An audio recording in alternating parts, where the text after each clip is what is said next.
नवा पोर्टल नवा रोल, नुसतीच दिशाभूल, नवा पोर्टल नवा रोल, नुसती दिशाभूल. वसंती क्रमांक 8 रद्द करा, रद्द करा, रद्द करा. वसंती क्रमांक 8 रद्द करा.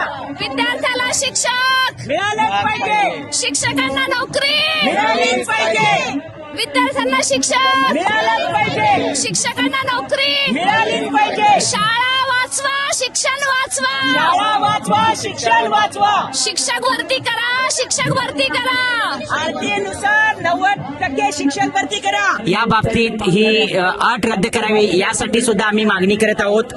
सर्व खाजगी अनुदानित आणि अंशतः अनुदानित या सगळ्या शिक्षण संस्थांना शासनातर्फे एखादा GR काढला जावा आणि यातली सगळे शिक्षक हे पवित्र पोर्टल मार्फत भरले जावेत. ही देखील एक आमची मागणी राहिलेली आहे.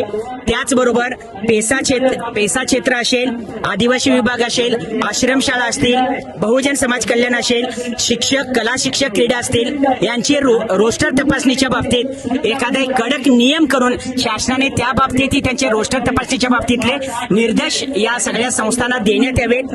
आणि संच मान्यतेचा जो कोकणामध्ये एक पॅटर्न राबवण्यात आला, तो पॅटर्न संपूर्ण राज्यभर आणि इतर जिल्ह्यांनाही तो लागू करण्यात यावा, ही या उपोषणाच्या माध्यमातून आम्ही मागणी करत आहोत.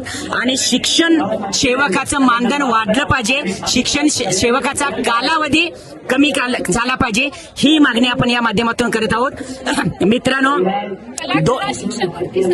2022 यातील जे शिक्षण सेवकांना 2025 मधून जी काही संधी देण्यात आलेली आहे, संधी देण्याबद्दल आमचं दुमत अजिबात नाही आहे. शासनानं तो बिनधास्तपणे निर्णय घ्यावा.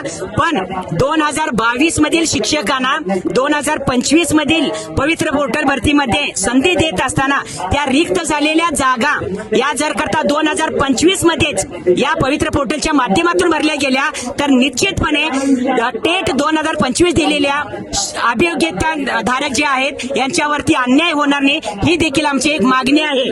आणि आमच्या मागण्या मान्य झाल्याशिवाय आपण आंदोलन मागे घेणार नाही आहोत.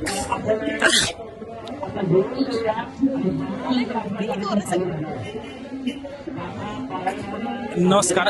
संपूर्ण महाराष्ट्रातील अभियोग्यता धारकांना आज सांगू इच्छितो की आज दिनांक 10 मार्च रोजी आम्ही सर्व शिव युनिटी फाउंडेशनची टीम आझाद मैदानावरती उपस्थित आहोत.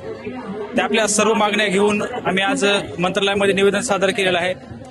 माननीय शिक्षण मंत्री दादाजी भुसे साहेब यांचा सकारात्मक प्रतिसाद येईल ही अपेक्षा ठेवतोय. कारण आज जर बघितलं तर शासनाने बऱ्याचशा जातचं काठी या आपल्या शिक्षक भरतीमध्ये घालून ठेवले आहेत. जसं की 50 लिमिटेड प्रिफरन्स असतील, अजून बऱ्याचशा मागण्या असतील. त्या मागण्या आपल्या मान्य करून घेण्यासाठी आज आपण इथं आझाद मैदानामध्ये आलेलो आहोत. तरी अशाच महत्वाच्या माहितीसाठी आम्ही लढू सुद्धा, जिंकू सुद्धा आणि नक्की आम्ही शिक्षण मंत्र्याची भेट घेतल्याशिवाय आणि आमच्या मागण्या मान्य झाल्याशिवाय इथून हटणार नाही. चला लवकरच भेटूया. सई कनेक्ट. थँक्यू.